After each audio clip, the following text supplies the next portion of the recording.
નમસ્કાર દર્શક મિત્રો, સાહિત્ય સરિતા મુંબઈ વતી આપ સૌનું હું સ્વાગત કરું છું. Hello doctor. ડોક્ટર્સ ડે નિમિત્તે આપણે આજનો કાર્યક્રમ યોજી રહ્યા છે. ત્યારે આપણા પેનલમાં બધા ડોક્ટર્સ પણ છે અને સાથે સાથે એમનો એક સાહિત્ય સાથેનો નાતો પણ રહ્યો છે.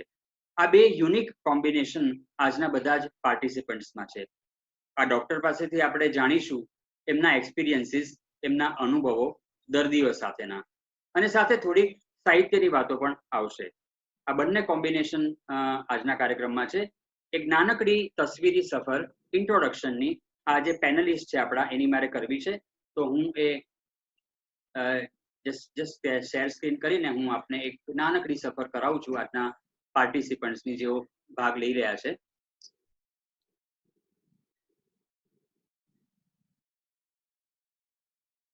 આજનો આ પ્રોગ્રામ છે હેલો ડોક્ટર. ડોક્ટર્સ ડે નિમિત્તે ઘણા વખતથી, લગભગ વર્ષથી વિચાર હતો કે આ કરું, પણ છેલ્લે મેળ પડ્યો. અત્યારે ડોક્ટર સાથેના ઘણા અનુભવો મને પોતાને પણ થયા છે, લગભગ બધાને થયા જ હશે.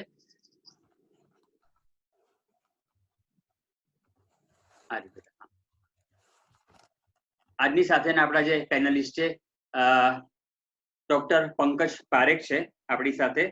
પીડિયાટ્રિશિયન છે, 36 વર્ષનો એમનો અનુભવ છે. બધા કલાકારોના લાડકા ડોક્ટરો છે, કારણ કે કલાકારોના સંતાનો એમની પાસે ટ્રીટમેન્ટ માટે જાય છે અને ખુશ થઈને પાછા આવે છે. એટલો જ સરસ સ્વભાવ, પેશન્ટથી કંટાળે નહીં પંકજભાઈ. નેક્સ્ટ આપણી સાથે છે ડોક્ટર પ્રદીપ સંઘવી. અમારા મિત્ર છે, ફેમિલી ફિઝિશિયન છે અને નેચરને ઘોડીને પી ગયા છે. આખો નેશનલ પાર્ક, જે મુંબઈનું એવું તત્વ ગણાય કે જેના પર મુંબઈ ટક્યું છે, એવા નેશનલ પાર્કના એ ભૂમ્યા છે.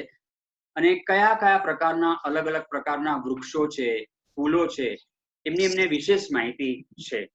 પ્રદીપભાઈ ના 3 પુસ્તકો ટૂંક સમયમાં પ્રગટ થવાના છે: નક્તપાલ ને નક્તમાલિકા, કાર્વી અને પ્રવાસ પ્રદીપ. આ 3 પુસ્તકો ટૂંક સમયમાં પ્રગટ થવાના છે. લોકડાઉનને કારણે અટક્યું છે. નેક્સ્ટ ડોક્ટર ઉર્વિસ વસાવડા, જુનાગઢમાં રેડિયોલોજીસ્ટ છે. બહુ જ સરસ ગઝલકાર છે, ડાઉન ટુ અર્થ પર્સન છે. એ પણ આપણી સાથે આજે જોડાશે. ડોક્ટર વિવેક ટેલર, સુરતના એક બહુ જાણીતું નામ અને બ્લોગ વિશ્વમાં એક બહુ જ જાણીતું નામ. એમણે ખરેખર દર્દીઓની તો સેવા કરી જ છે, પણ એથી વધારે સાહિત્યની સેવા કરી છે એમના બ્લોગ દ્વારા. શબ્દો છે શ્વાસ મારા બ્લોગ. જ્યારે લોકો પાપા પગલી માંડી રહ્યા હતા, ત્યારે એમણે આ બ્લોગની શરૂઆત કરી છે. અને લય સ્તરો નામનો બ્લોગ તો ખરેખર સમૃદ્ધ છે. એટલી બધી કવિતાઓ, હજારો કવિતાઓ એમણે એમાં મૂકી છે. અને એક જ બ્લોગ પર આટલી બધી કવિતાઓ મળવી, અને એ પણ ક્વોલિટી કામ એમણે કર્યું છે. એમનો સંગ્રહ પણ બહાર પડ્યો છે, ગરમાળો ગઝલ સંગ્રહ. સીડી પણ બહાર પડી છે. આપણા બીજા પેનલિસ્ટ છે ડોક્ટર મધુમતી મહેતા.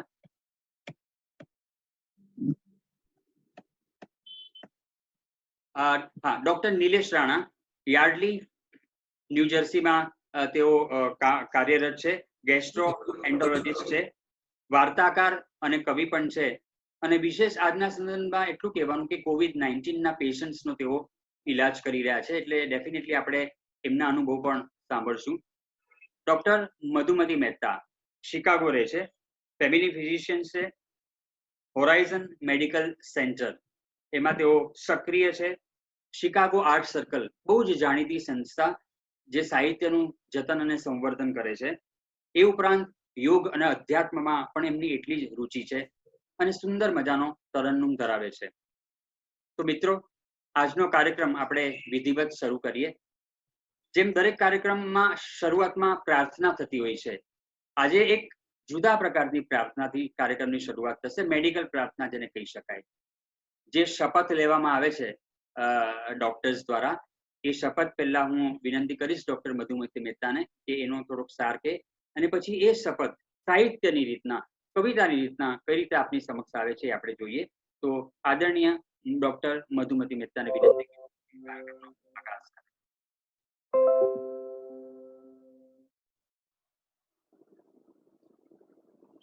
સ્પીકર હાજી મધુમતીબેન. હાજી નમસ્તે અને ડોક્ટર્સ ડેના સૌને અભિનંદન. અને જે હિપોક્રેટિસ ઓથ લેવામાં આવે છે જ્યારે ડોક્ટર્સ થઈએ છીએ ત્યારે, તો એનું હું ટૂંકસાર જે ઇંગ્લિશમાં પહેલા રજૂ કરું છું અને પછી એનું ગુજરાતી કાવ્યમાં ટ્રાન્સલેશન હું ગાઈને સંભળાવીશ. તો સમરીમાં એ કહી શકાય કે I will not treat the patient I'm sorry, I will treat the patient at the best of my ability and judgment and do no harm. Do no harm is a very, very important one. I will treat the patient with warmth and sympathy and understanding. I will not just treat the symptoms, but patient as a whole and will avoid under-treatment as well as over-treatment. I will also try to solve the problems occurring due to the illness. I will not be ashamed to ask the help from a colleague when I don't know. I will not play at God. I will respect the privacy of the patient. I will help in preventing the disease and always preserve the finest tradition of my calling. So this was the summary. અને હવે હું એને મેં ગુજરાતીમાં એનું translation ગીતમાં કર્યું છે, તો એ હું ગાઈને સંભળાવું છું. I will use the mic for that. તબીબ થઈને કદી કોઈને હાનિ તો ના કરશું. તબીબ થઈને કદી કોઈને હાનિ તો ના કરશું. શ્રેષ્ઠ જ્ઞાનને સમજ થકી દર્દીના ઈલાજ કરશું. શ્રેષ્ઠ જ્ઞાનને સમજ થકી દર્દીના ઈલાજ કરશું. દર્દીમાં ઊંડા ઉતરી દર્દોના કારણ જાણી. દર્દીમાં ઊંડા ઉતરી દર્દોના કારણ જાણી. શક્ય હશે તે કરી છૂટશો નકશા એના તાણી. જ્ઞાન અને વિજ્ઞાનની સાથે કલા ભેળવી દેશું. જ્ઞાન અને વિજ્ઞાનની સાથે કલા ભેળવી દેશું. સહાનુભૂતિ ઉમેરી એમાં દર્દ મિટાવી દેશું. સહાનુભૂતિ ઉમેરી એમાં દર્દ મિટાવી દેશું. દર્દીના દર્દોની વાતો કદી ન જાહેર કરશું. દર્દીના દર્દોની વાતો કદી ન જાહેર કરશું. રોગને અટકાવી દેવાના સલાહ સૂચન દેશું. રોગને અટકાવી દેવાના સલાહ સૂચન દેશું.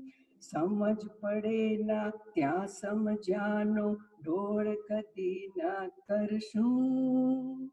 સમજ પડે ના ત્યાં સમજાનો ઢોળ કદી ના કરશું. બીજા તબીબનો અભિપ્રાય પણ જરૂર પડે તો લેશું. બીજા તબીબનો અભિપ્રાય પણ જરૂર પડે તો લેશું.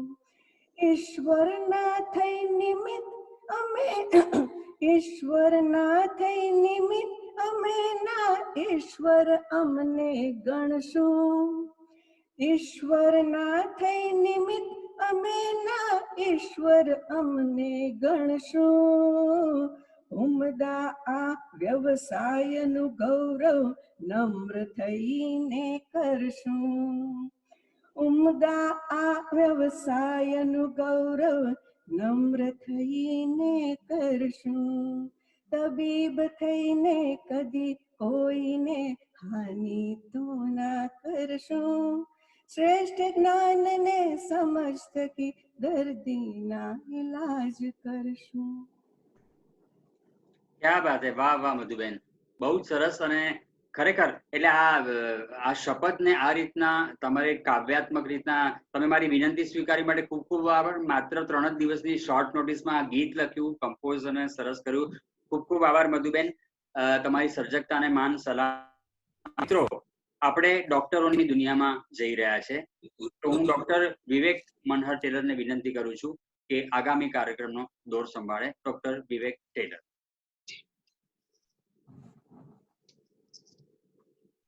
સમસ્ત વિશ્વ અચાનક થઈ ગયું છે સ્થગિત.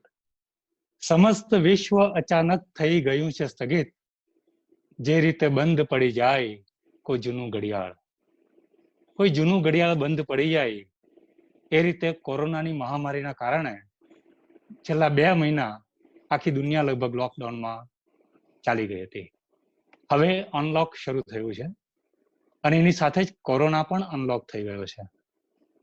તો આજે ડોક્ટર્સ ડેના નિમિત્તે જ્યારે હું અને મારા સાથી તબીબ કવિ મિત્રો અહીં ભેગા થયા છીએ, ત્યારે કાર્યક્રમની શરૂઆત કરતા પહેલા એક સંદેશો ખાલી આપવા ચાહીશ કે કોરોના આપણા ઘરમાં આવીને આપણને સંક્રમિત નથી કરશો.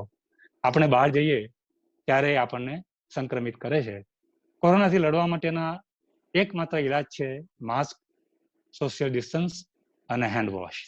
તો આ નિયમિત કરતા રહેજો અને સાવચેત રહેજો. તમે અને તમારા પરિવારનું ધ્યાન રાખજો. આટલું કહીને હું કાર્યક્રમની શરૂઆત કરું છું. દરેક કવિ પોતાના, જેમ હિતેનભાઈએ કહ્યું એ પ્રમાણે, દરેક કવિ પોતાના જિંદગીના યાદગાર અનુભવો પેશન્ટો સાથેના આપણી સાથે શેર કરશે અને સાથે પોતાની ગમતી અથવા પોતાની સ્વરચિત રચનાઓ આપણને સંભળાવશે. તો 2 પાટા પર આ આખો કાર્યક્રમ ચાલશે.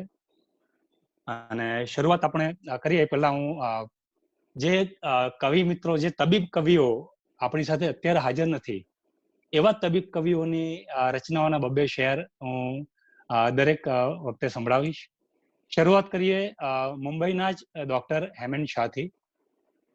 આ ધરા એક ગ્રંથ આલીશાન છે, આ ધરા એક ગ્રંથ આલીશાન છે, તમને લખવા વાંચવાનું જ્ઞાન છે ને જ્યાં વિચારોને પૂરી રાખી શકો એવું કોઈ ખાસ આંદામાન છે. અને સુરતના તબીબ કવિ ડોક્ટર હરીશ ઠક્કરની એક રચના, મિલાવું હાથ તો એમાં મિલાવટ હું નથી કરતો, સંબંધોમાં સમય વર્તી સજાવટ હું નથી કરતો, ને વલોવાઈને જ્યારે આછરી લઉં છું ત્યારે ભરી લઉં છું, વલોવાઈને જ્યારે આછરે ત્યારે ભરી લઉં છું, ગઝલમાં શબ્દની જૂઠી જમાવટ હું નથી કરતો. તો આપણે આજના પહેલા કવિની સાથે મુલાકાત કરીએ. ડોક્ટર પંકજ પારેખને હું આમંત્રણ આપું છું એમના અનુભવો અને ગમતી રચનાઓ આપણની સાથે શેર કરવા માટે. ડોક્ટર પંકજ પારેખ. નમસ્કાર. નમસ્કાર ડોક્ટર કવિ મિત્રોને અને સાહિત્ય રસિકોને. હું મારી વાતની શરૂઆત ખલીલ જીબ્રાનના શબ્દોથી કરું છું કે તમારા બાળકો ભલે તમારી પેદાશ હોય પણ તમારા અધિકારનો વિષય નથી. તમે ને તમારો પ્રેમ ભલે આપો પણ તમારી કલ્પનાઓને, કારણ કે એમને પોતાની કલ્પનાઓ છે. બાળકોનો નિષ્ણાત તરીકે જ્યારે બાળકોની સારવાર કરીએ ત્યારે પેપર પર પ્રિસ્ક્રિપ્શનની જે દવાઓ લખી એટલું પૂરતું નથી હોતું, પણ બાળકોના માતા પિતાને, એના વડીલોને સહૃદય બાળક ઉછેરની સમજણ આપી, નાની નાની વાતોમાં ગભરાઈ ન જવું એની હિંમત આપી, એ મારી વિશેષ ફરજ છે. હજી દરેક ડોક્ટર વ્યવસાયમાં અને ખાસ કરીને બાળકોના ડોક્ટરને પ્રિસ્ક્રિપ્શનમાં બુદ્ધિ કરતા હૃદયનું મહત્વ વધારે હોય છે. દરેક જણને એક સમજણ હું જરૂર જ આપું કે જિંદગીના પ્રથમ 10 થી 12 વર્ષમાં તમે ચરિત્રનું ઘડતર થાય અને પછી તો બાકીની જિંદગીમાં તો એના જ પડછાયા લાંબા ટૂંકા થતા હોય છે. એટલે જિંદગીના પહેલા 10-12 વર્ષમાં જે સંસ્કાર આપો એના પડછાયા આખી જિંદગી હોય છે. ડોક્ટર રઈસ મણિયાના શબ્દોમાં કહું કે ન એને ચવાયેલો ઇતિહાસ આપો, દિશાઓ ખુલે એવો અજવાસ આપો. તમારી સીમાઓ ન દેખાડો એને, એ બાળક છે, એને તો આકાશ આપો. મા બાપને શીખવાડતી વખતે ઘણી વખત અમે બી ઘણું શીખીએ છીએ. એ પ્રસંગની વાત કરું કે રોહિણી લગ્ન કરી ને 2 વર્ષ થયા હતા અને એનો પતિ ગુજરી ગયો. રોહિણી પોતા ભાઈ ભાભીને ઘેર પાછી આવી. 1.5 વર્ષની 1.25 વર્ષની બાળકી હતી. મધ્યમ વર્ગ કુટુંબ હતું. ભાઈ ને ભાભી કામે જાય એટલે રોહિણી ઘરનું કામકાજ બી કરે અને બાળકીને બી સંભાળે. એક દિવસ અચાનક એને પેટમાં દુખવાનું થયું અને એને હોસ્પિટલમાં લઈ જવી પડી. તપાસ કરતા ખબર પડી એને આંતરડામાં કાણું પડ્યું છે અને એને પેરિટોનાઇટિસ થયું છે, એનું ઓપરેશન કરવું પડશે. એનું ઓપરેશન થયું. સંજોગવશાત 2 દિવસ પછી આઈસીયુમાં એને એક ઉલટી થઈ અને ઉલટી એની શ્વાસ નળીમાં ચાલી ગઈ. રોહિણી શ્વાસ નીતિ બંધ થઈ ગઈ. એને સક્શન કરી અને વેન્ટિલેટર પર મૂકવી પડી. આ વાતની મને તો ખબર નહોતી, પણ આ દરમિયાન એક આજી, આપણે જેને એક વયોવૃદ્ધ સ્ત્રી કહીએ, મરાઠીમાં એને આજી કહેવાય, તો આજી એક એની બાળકીને લઈને આવ્યા અને તપાસ કરતા કરતા બોલતા બોલતા રડી પડ્યા કે રોહિણીની તબિયત બરોબર નથી. આખી બીના જાણી ત્યારે ખબર પડી કે રોહિણી અમારી જ હોસ્પિટલના આઈસીયુમાં એડમિટ છે. હું રોજ સવારના એને પછી રોહિણીને જોવા આઈસીયુમાં જતો. પણ 2-3 દિવસ જ્યારે ગયો ત્યારે મેં જોયું કે દર વખતે પહેલા આજી આઈસીયુની બહાર એક ન્યૂઝપેપર પર ઠૂંઠુડું વાળીને સૂતા હોય. મને દર વખતે એની દયા આવે. ત્રીજે દિવસે મેં ઉઠાડીને પૂછ્યું કે હજી કંઈ તમારી સગવડ કરી આપું, ઓઢવાનું પાથરવાનું તમને કંઈ આપું? તો કે નહીં દીકરા, એનું જરૂર નથી મારે. કીધું કોણ થાય રોહિણી તમારી? તમે એના સાસુ કે તમે એની માં? કે એની સાસુ બી નથી, એની માં બી નથી, એની પડોશમાં રહું છું.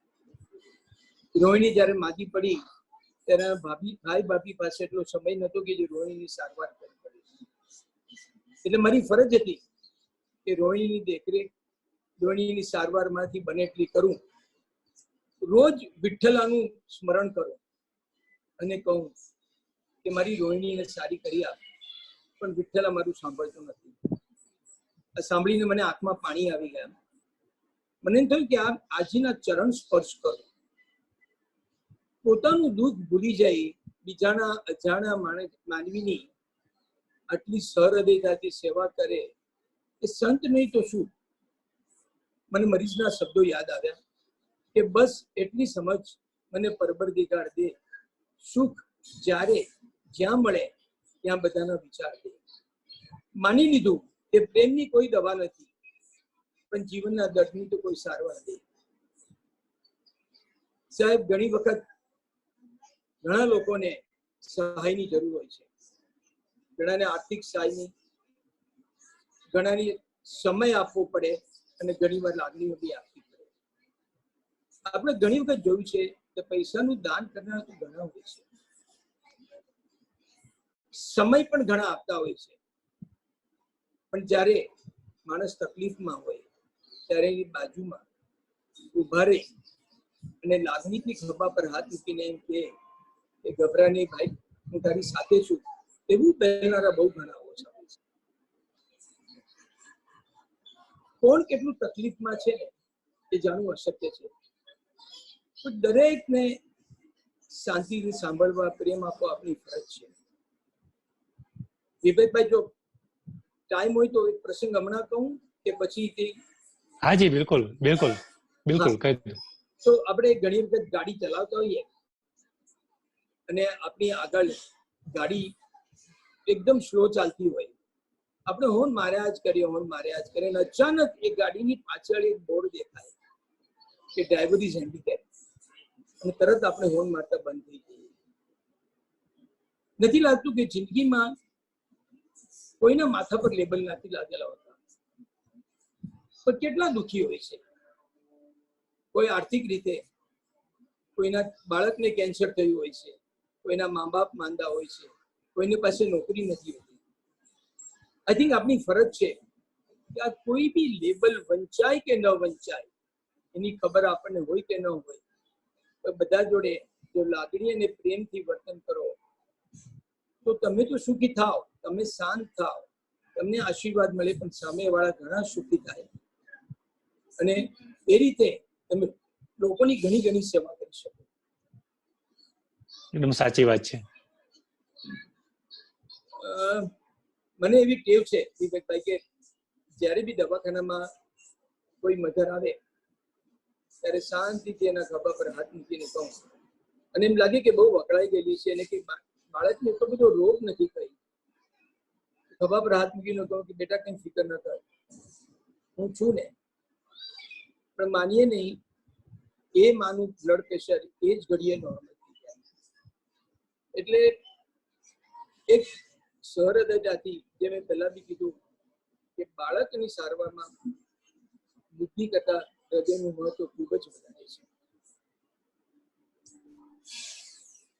અંકલભાઈ, કોઈ આપની ગમતી કવિતા આપ સંભળાવી શકો તો, જો આપની પાસે હોય તો? હા, એક જ્યોતિબેનની એક સરસ કવિતા છે જી, જે મને ગમે છે, કારણ કે મને એમ થાય કે દરેક મા બાપ અને દરેક બાળક જિંદગીમાં એક આશા સાથે આવ્યું હોય અને એક પ્રોગ્રામ સાથે આવ્યું કે મારે આટલું થવું છે, મારું આટલું થવું છે. જ્યોતિબેન હિરાણીએ બહુ સરસ લખ્યું છે કે થોડો આકાશી રંગ, થોડી ભીની માટી અને થોડા અરમાનો લઈને અમે ચાલ્યા, રેતીની વચ્ચે એક સેંજળ પરોડે અમે સપનાના બીજ થોડા વાવ્યા. રોજ રોજ દરિયે જઈ લાગણીઓ સીંચી ને ખાતરમાં મોંઘેરો કોડ, સૂરજને કીધું તમે આકરા ન થાશો, અમે વાવ્યા છે સપનાના છોડ. વહેતા વાયરાની ભીની સુગંધે પંખીઓ પાંખમાં લઈ આવ્યા, થોડો આકાશી રંગ, થોડી ભીની માટી અને થોડા અરમાનો લઈને અમે ચાલ્યા. ઝાડ ઉપર પાન ઉપર ઝાકળિયું મૌન અને ડાળ ડાળ પર ભીનો બોલાસ. કેટલી મહેનત કરે છે જિંદગીની શરૂઆતમાં બધા આપણે ડોક્ટરો બી, કે નિંદરને આંખવટો આપીને વોરી છે મેં નયનોમાં ધીરી રતાશ. કોબામાં ચાંદનીની શીતળતા લઈ અમે સૂરજ ઉગતાની સાથે આવ્યા, થોડો આકાશી રંગ, થોડી ભીની માટી અને થોડા અરમાનો લઈને અમે ચાલ્યા. વાહ વાહ વાહ વાહ, બહુ સરસ પંકજભાઈ, આપની અનુભવ જાણવાની મજા આવી. પારકા માટે મદદ કરનાર રોહિણીની વાત સાંભળીને મને ધૂમકેતુની પોસ્ટ ઓફિસ વાર્તાનું જે છેલ્લું વાક્ય છે કે માણસ પોતાની દ્રષ્ટિ છોડીને જો બીજાની નજરે જોતો થઈ જાય તો અડધી દુનિયા શાંત થઈ જાય. બહુ સરસ. આપણે આપણું વિચારવાનું છોડીને જ્યારે બીજાનું વિચારવાનું શરૂ કરીએ તો દુનિયાની અડધી તકલીફો આમ જ મટી જતી હોય છે. ખૂબ મજા આવી પંકજભાઈ. સુરતના તબીબ કવિ ડોક્ટર દિલીપ મોદીની એક મુક્તક રજૂ કરીશ. હું રડ્યો છું રેશમી જજ્બાત પર, ને હસ્યો છું કારમાં આઘાત પર, આમ હું જીવી લઈશ હે જિંદગી, મેં લખ્યું છે નામ. અને આવી જ મજાની વાત જામનગરના ડોક્ટર કવિ ડોક્ટર મનોજ જોશી મન કરે છે. ક્યાં કહું છું કે દાવ છોડી દો, ક્યાં કહું છું કે દાવ છોડી દો, ખેલ ખેલો તણાવ છોડી દો, ખેલ ખેલો તણાવ છોડી દો, ને જીતની જીદ ના કદી રાખો, જીતની જીદ ના કદી રાખો, હારની બીક સાવ છોડી દો, હારની બીક સાવ છોડી દો.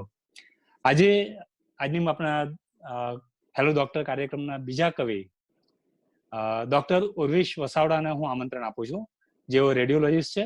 ડોક્ટર ઉર્વિશભાઈ, આજના કાર્યક્રમમાં આપનું સ્વાગત છે.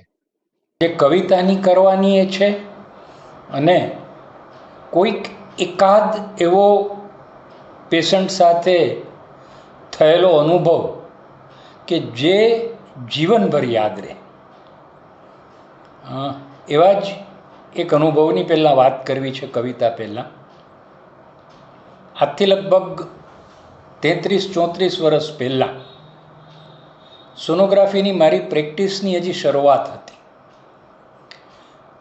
એક દિવસ એક 16-17 વર્ષની છોકરી એના બાપ સાથે સોનોગ્રાફી માટે આવી પેટમાં દુખાવાની ફરિયાદ હતી અને સોનોગ્રાફી કરી તો લીવરની અંદર એક ટ્યુમર હતું. દેખાવ કેન્સર જેવો લાગે. એટલે એ લોકોને અને એના કન્સલ્ટન્ટને મેં કહ્યું કે ભાઈ આ મેલિગ્નન્સી હોવાના ચાન્સીસ છે, એને આગળ લઈ જવા જોઈએ. એ લોકો અમદાવાદ કેન્સર હોસ્પિટલમાં ગયા. ત્યાં 2 વખત બાયોપ્સી થઈ અને બંને વખત એનો રિપોર્ટ આવ્યો કે આ લીવરનું કેન્સર છે. એટલે ત્યાં કેન્સર હોસ્પિટલમાં એને અમુક ટ્રીટમેન્ટ એ વિશે સૂચવવામાં આવી હતી, પણ એ લોકો તૈયાર નહોતા. એના બાપ થોડાક દિવસ પછી બધા રિપોર્ટ લઈને મારી પાસે આવ્યા. આવીને મને કહ્યું, મને કે સાહેબ જો આ રિપોર્ટ છે. મેં કીધું ભાઈ કેન્સર તો છે. મને કે ત્યાં એમ કીધું કે 1-2 વર્ષથી વધારે તો છોકરી જીવશે નહીં, છોકરીની જાત અને હેરાન કરવી, એટલે અમારે કાંઈ ટ્રીટમેન્ટ નથી કરવી. મેં કીધું એવું થોડું ચાલે? મને કે ના સાહેબ નથી કરવી એમ કે નહીં તો નીકળી ગયા.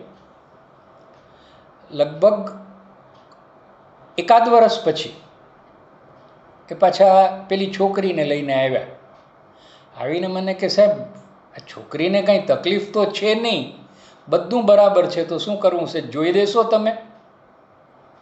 મેં સોનોગ્રાફી કરી તો ટ્યુમર લીવરની અંદર એમનું એમ, છોકરીને કોઈ તકલીફ નહીં, કાંઈ જ નહીં. મેં કીધું ભાઈ ગાંઠ તો એમની એમ છે, હવે એને કોઈ ફરિયાદ નથી. મને કે શું કરવું? મેં કીધું અત્યાર સુધી તમે ક્યાં કાંઈ કર્યું છે કે હવે કરવાનું છે? જેમ છે એમ રહેવા દો, અમુક વખતે આવીને મને બતાવી જાજો. 6 મહિનાના અંતરે લગભગ 3 વાર બતાવવા આવ્યા. દરેક વખતે સોનોગ્રાફીના ફાઇન્ડિંગ એમને એમ, છોકરીને કોઈ ફરિયાદ નહીં. એક દિવસ એના બાપ એકલા આવ્યા મારી પાસે. આવીને મને કે સાહેબ હવે આ છોકરી મોટી થાય જ, માગા આવે જ, 1-2 જણાની ખૂબ ઈચ્છા છે, તો શું કરવું અમારે? મેં એ લોકોને કહ્યું કે ભાઈ જો આગળ વધો તો બીજો કોઈ વાંધો નથી, પણ જે કાંઈ પરિસ્થિતિ છે એ તમારે સ્પષ્ટ સામેવાળાને કહી દેવી પડશે. એટલે એના બાપે કહ્યું કે તો એના અમારા વેવાઈને હું લઈ આવું તો તમે એને સમજાવશો? મેં કહ્યું ચોક્કસ. એટલે 2-3 દિવસ પછી એના થવાવાળા વેવાઈને લઈને આવ્યા.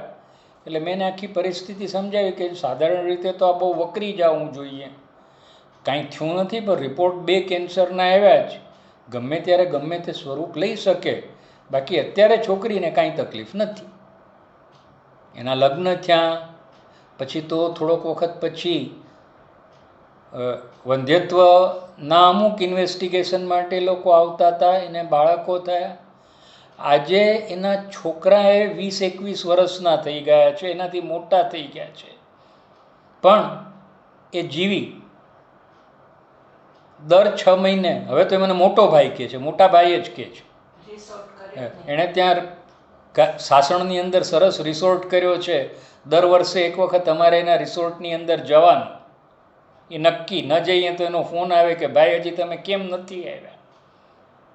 દર 6 મહિને આવી અને સોનોગ્રાફી કરાવી જાય છે. હજી એનું ટ્યુમર એમનું એમ છે. એટલે ઘણી વખત આપણને મેડિકલ સાયન્સમાં આપણા ઇન્વેસ્ટિગેશન્સ કાંઈ પણ બતાવતા હોય, પણ પરિસ્થિતિ એના કરતાં જુદી હોય એવું બને. આ એક અનુભવ નામને બદલ્યું છે. હવે આવીએ તો કવિતા ઉપર આવીએ. કવિતાની અંદર આમ સીધી તબીબી વ્યવસાય સાથે નથી, પણ તબીબી વ્યવસાયનો આશરો લઈ અને બહુ મોટી વાત કહેવાયેલ છે. આ મૂળભૂત મારી કવિતા નથી, અનુવાદ છે. બંગાળી કવિ ડૉક્ટર નિરેન્દ્રનાથ ચક્રવર્તીના કાવ્યનો આ અનુવાદ છે. કાવ્યનું શીર્ષક છે નિદાન. ડૉક્ટરે પીઠ તપાસી, છાતી પણ તપાસી સ્ટેથોસ્કોપથી બરાબર, જીભ કઢાવી અને બધું જોયું. માથું ખંજવાળતા પછી બોલ્યા કે તકલીફ તો છે, પણ દર્દને હિસાબે છે કે દવાને હિસાબે નક્કી નથી થતું. તો પછી બાપે પૂછ્યું. ડૉક્ટરે કહ્યું કે 1 અઠવાડિયું બધી જ દવા બંધ, આવતે અઠવાડિયે લઈ આવજો, પછી આપણે નક્કી કરશું. ટેબલ ઉપરના કાગળ ઉપાડી અને બાપ અને દીકરો બહાર નીકળ્યા. બહાર નીકળ્યા તો ન મળે ટ્રામ, ન મળે ટેક્સી, ન મળે કોઈ વાહન. દૂર ક્યાંક તોફાન છે એટલે બધું બંધ હતું. દૂર બોમ્બ વિસ્ફોટના અવાજો, ધાઈ ધાઈના અવાજો અને હવામાં તીવ્ર એમોનિયાની ગંધ. બાપે કહ્યું કે આ લક્ષણ સારા નથી. દીકરાએ કહ્યું કે દર્દને લીધે છે કે દવાને લીધે એ ક્યાં નક્કી થાય છે. આજથી લગભગ 60 વર્ષ પહેલાં લખાયેલી કવિતા આજે પણ એટલી જ પ્રસ્તુત છે. બીજી એક ગઝલ છે કે ફૂલોએ થાય વિહવળ એવો પ્રયાસ ના કર. ફૂલોએ થાય વિહવળ એવો પ્રયાસ ના કર, ઝાકળ ભરેલ રસ્તે કોઈ પ્રવાસ ના કર. લોકોને એ ગમે પણ કાયમ નથી જરૂરી. લોકોને એ ગમે પણ કાયમ નથી જરૂરી. તારી બધી કથામાં મારો સમાસ ના કર, અને એ કામ લાગવાના મુશ્કેલ હર સ્થિતિમાં. એ કામ લાગવાના મુશ્કેલ હર સ્થિતિમાં સ્મરણોનો આ ખજાનો આમ જ ખલાસ ના કર. અને તું સૂર્યને પૂજે છે, ખોટું નથી પરંતુ. તું સૂર્યને પૂજે છે, ખોટું નથી પરંતુ. અંધાર ખુશનુમા છે, અમથો ઉજાસ ના કર. અને મૂંગા રહીને મળશે અર્થોની બાદશાહત. મૂંગા રહીને મળશે અર્થોની બાદશાહત. થોડી ધીરજ ધરી લે, વાણી વિલાસ ના કર. ફૂલોએ થાય વિહવળ એવો પ્રયાસ ના કર, ઝાકળ ભરેલ રસ્તે કોઈ પ્રવાસ ના કર. અને આ છેલ્લી ગઝલ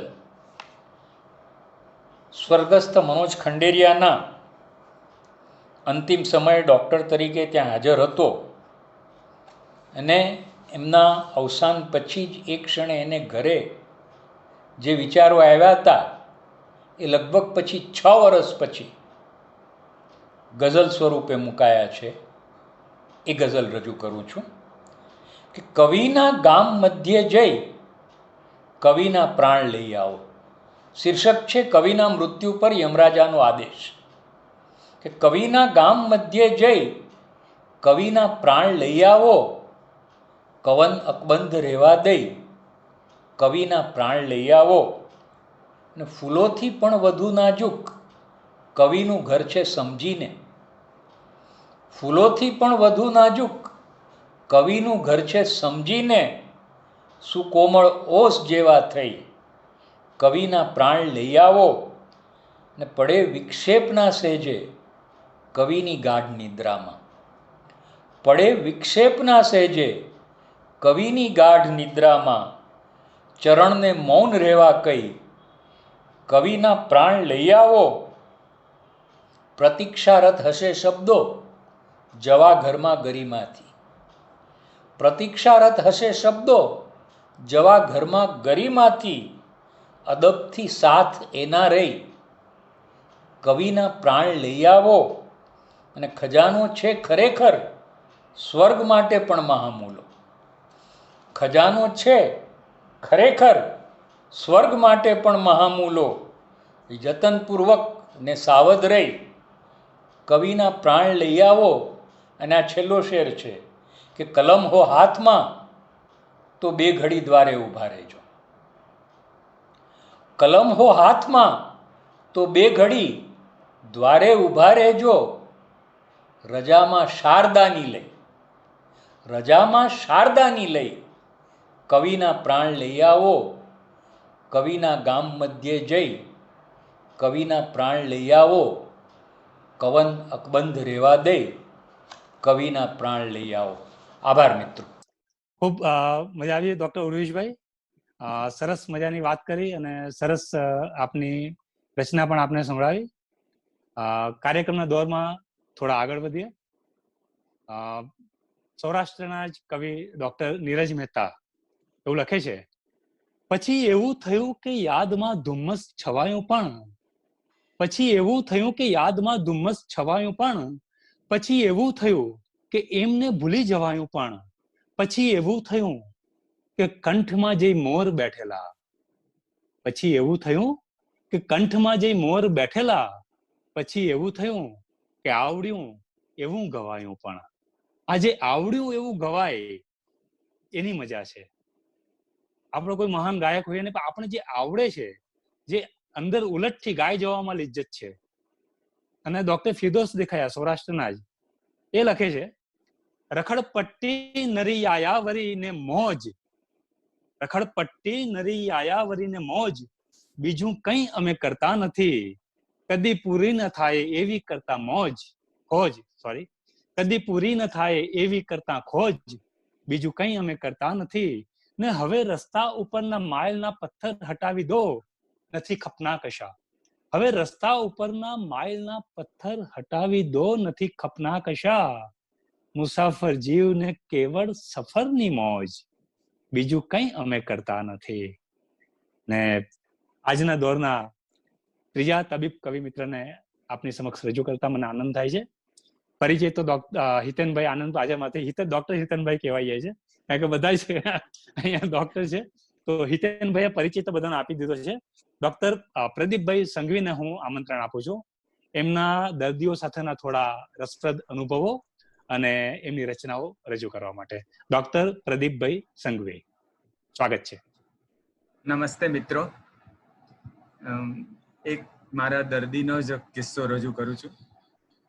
એક દિવસ સવારમાં ક્લિનિકમાં હું મારા કામમાં હતો, ત્યાં એક પાડોશી ફાફડા આવ્યા અને કહે, ડૉક્ટર સાહેબ જલ્દી ચાલો, પારેખ સાહેબને કંઈક થઈ ગયું છે.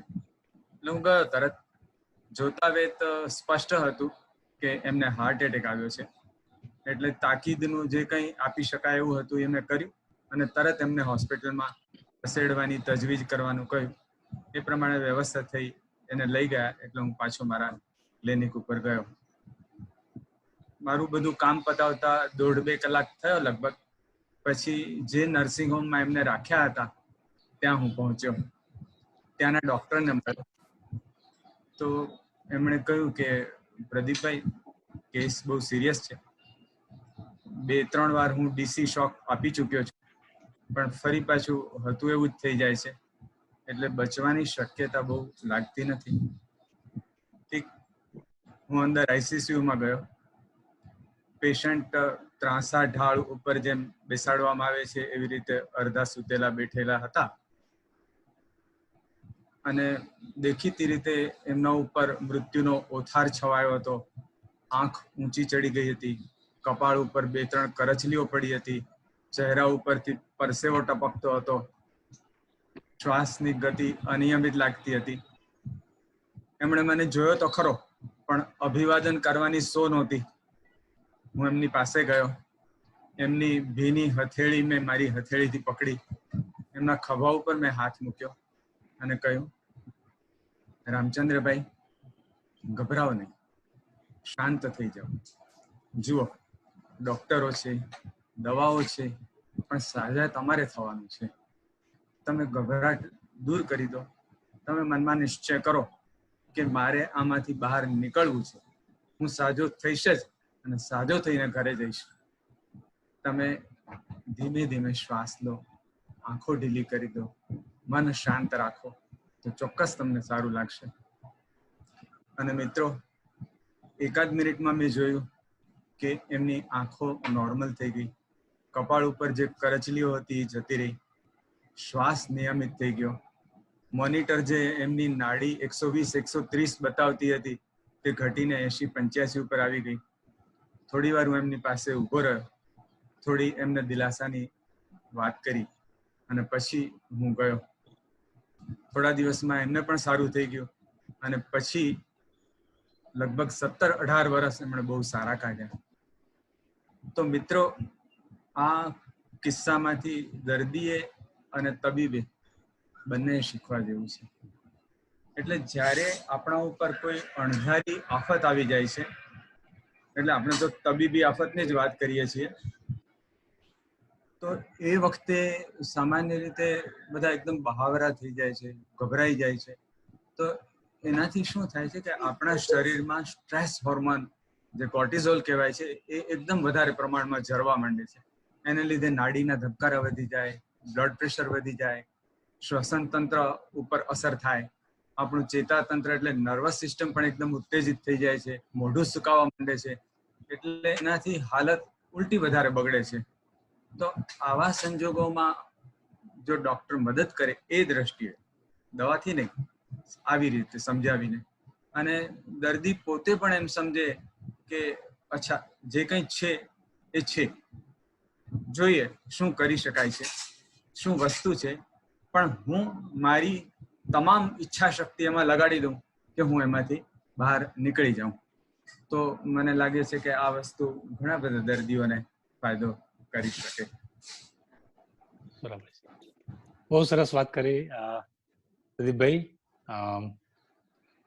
બીજી કોઈ અનુભવ હોય ટૂંકો અથવા રચના આપ સંભળાવી શકો છો?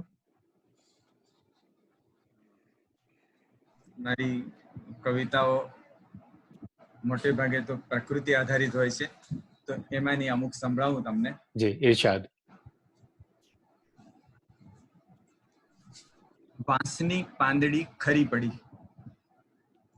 વાંસની પાંદડી ખરી પડી, ખુશ છે, ઉડી ખુશ છે, કરોળિયાના ઝાડામાં ફસાણી, ત્યાં એ નાચે છે. કરોળિયાએ પાસે આવી સૂંઘી ફેંકી દીધી, ખુશ છે. ધૂળમાં આળોટે છે, ખુશ. વાંસની પાંદડી ખરી પડી, ખરી છે વાંસની પાંદડી. સરસ, ખૂબ સરસ રચના છે. એક વખત હું જબલપુરથી ટ્રેનમાં પાછો ફરી રહ્યો હતો. એક નાનકડું સ્ટેશન, ત્યાં ગાડી ઊભી રહી ગઈ. એટલે આ એનું કઈ નિયમિત સ્ટોપ નહોતું, પણ ઊભી રહી ગઈ. એટલે હું બહાર જોવા લાગ્યો. બસ આમ 1-2 મિનિટ થઈ હશે અને ગાડી ફરી શરૂ થઈ. પેલા ધીમેથી, પછી જરા વેગ પકડ્યો, એટલે પ્લેટફોર્મની પાર થતા એને લગભગ 1 મિનિટ થઈ હશે. સ્ટેશન નાનું એટલે કઈ અવર જવર તો હતી જ નહીં, પણ પ્લેટફોર્મ ઉપર 2 વૃક્ષો હતા. તો આ અડધી મિનિટમાં એમની સાથે મારે જે સંવાદ થયો એની આ કવિતા છે. પણ હું ઇરશાદ. 1-2 વાત કહી દઉં, કેમ કે બધા શ્રોતાઓ બધા વૃક્ષોથી પરિચિત નથી હોતા. ગુલમોહર તો બધા જ ઓળખે છે, પણ શિરીષનું ઝાડ એ બહુ જાણીતું આમ તો નથી, પણ જંગલોમાં અને ગ્રામ્ય પ્રદેશોમાં ખૂબ દેખાય છે. એના ફૂલો તો બળી અદ્ભુત જ હોય છે, પણ મેં જયારે જોયું ત્યારે ફૂલોની ઋતુ પણ નહોતી. બીજી વસ્તુ એ કે જે સદા હરિત વનો હોય છે, એવરગ્રીન ફોરેસ્ટ અથવા તો સેમી એવરગ્રીન ફોરેસ્ટ, એના થડ ઉપર અને ડાળીઓ ઉપર ઘણીવાર શેવાળ બાજી જાય. તો આ રીતે શેવાળ લાગે એ વનની તંદુરસ્તીનું લક્ષણ છે. આટલી ભૂમિકા પછી હું મારી કવિતા સંભળાવું. એક નાનકડા સ્ટેશને ગાડી અમસ્તી જ ઊભી રહી ગઈ. થોડી વાર આમ તેમ જોયું, પછી ઉપડી. એક નાનકડા સ્ટેશને ગાડી અમસ્તી જ ઊભી રહી ગઈ. થોડી વાર આમ તેમ જોયું, પછી ઉપડી. આ ઝાડ લીલુંછમ કયું છે? અચ્છા, શિરીષ. આટલું નાનું?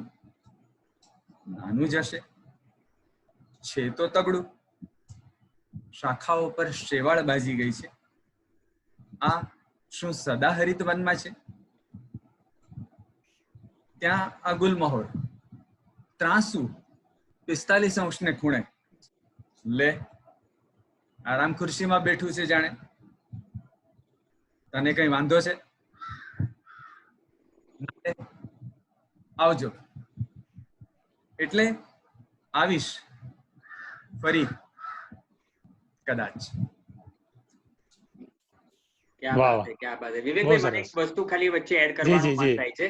જી. હું ડોક્ટર સાહેબ સાથે ફર્યો છું. એમના જે પુસ્તકો, હમણાં 3 પુસ્તકો આવવાના છે, એમાં પણ કેટલીક તસવીરો સામેલ કરવામાં આવી છે. કારણ કે વૃક્ષોને ફૂલોની વાત હોય તો તસવીર હોય તો ઓળખવામાં જરાક વધારે સારું પડે. મને એવો ખ્યાલ છે કે તમને પણ ફોટોગ્રાફીનો જબરદસ્ત શોખ છે. મેં જી વાંચ્યું છે. એના વિશે પણ તમે કઈ વાત કરી શકો ને પછી આગળનો દોર આપણે તમે સંભાળો. જી. મને કહ્યું છે આ ફોટોગ્રાફી હા વાળું? વિવેકભાઈ, તમને હાજી યસ સર. હાજી હાજી. હા ને, ફોટોગ્રાફી અને બર્ડ વોચિંગ મારા ખૂબ અંગત શોખ છે, લાગણીના વિષય છે. અને મારો છોકરો નાનો હતો એની સાથે ભરતપુર અમે ગયા હતા બર્ડ સેન્ચ્યુરીમાં, અને ત્યાંથી ફોટોગ્રાફીની શરૂઆત થઈ. અને ફોટોગ્રાફી ઘણીવાર તમને એક ફોટો તમે પક્ષીનો લેવો હોય તો તમારે ઘણીવાર અડધો કલાક જે મોટા ફોટોગ્રાફી તો અડધો દિવસ ધામા નાખીને બેસી રહેતા હોય છે. તો ફોટોગ્રાફી હું કરતો રહેતો હોઉં છું. મારે બ્લોગ પર પણ ફોટોગ્રાફ્સ કવિતાઓની સાથે મૂકતો હોઉં છું. અને ફોટોગ્રાફ એ મારા માટે એક કવિતા છે જે મને પ્રકૃતિની સાથે જોડાવાનું એક તક આપે છે. એના કારણે હું બીજા મુસાફરોની જેમ ફરીને ચાલ્યો નથી જતો. જે જગ્યા પર જાઉં છું તે જગ્યા પર ઊભો રહું છું, એને વધારે વિગતે જોવાની મને તક મળે છે. અને જે દ્રશ્ય હું કદાચ અડીને નીકળી ગયો હોઉં, એ દ્રશ્ય અડીને નીકળી જવાના બદલે એમાં મને ઊંડું ઉતરવાની તક મળે છે.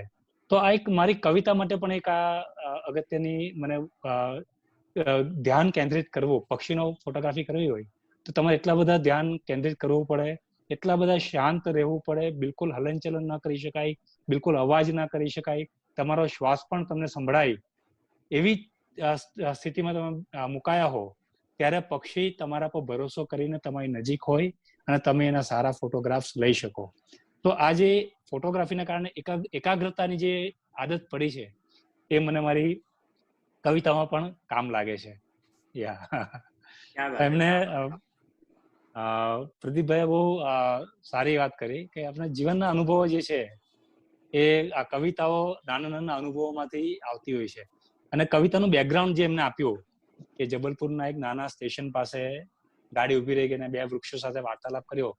ઘણીવાર કવિ વિશે પૂરતી જાણકારી ના હોય તો આપણે કવિતાની મજા પણ ચૂકી જઈએ છીએ. દાખલા તરીકે રાવજીનું મારી આંખે કંકુના સૂરજ આઠમ્યા, જો આપણને ખબર જ ના હોય કે રાવજી પટેલ નામનો કવિ 29 વર્ષની વયે ટીબીના કારણે મરી ગયો હતો અને એના મૃત્યુને નજરની સામે જોઈને આ ગીત લખ્યું છે, તો કદાચ ગીતની અડધી મજા આપણે, કવિતા તો એની જે રીતે નિશંક શ્રેષ્ઠ છે. ગુજરાતી ગીત સાહિત્યમાં શિરમોર બિરાજે છે કોઈ પણ ઇતિહાસ વિના, પણ કવિતાની સાથે જે સંદર્ભ હોય છે તે ક્યારેક પ્રદીપભાઈ જેમ સંદર્ભ ખોલ્યો એમાં સંદર્ભ પણ આપણને કામ લાગતો હોય છે. તો આગળ વધીએ આપણે. આગળ વધીએ પહેલા બીજા 2 તબીબ કવિને યાદ કરી લઈએ.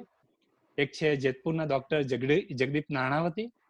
એ લખે છે, એટલું પણ યાદ આવ્યા ના કરો એ રગે રગ શૂળ થઈને પાંગરો.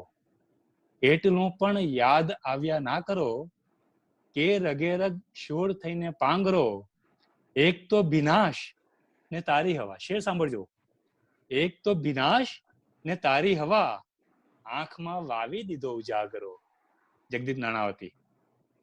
અને ડોક્ટર લલિત ત્રિવેદી એ લખે છે, જાગી ઉઠ્યા ને જાત પર પડદો પડી ગયો.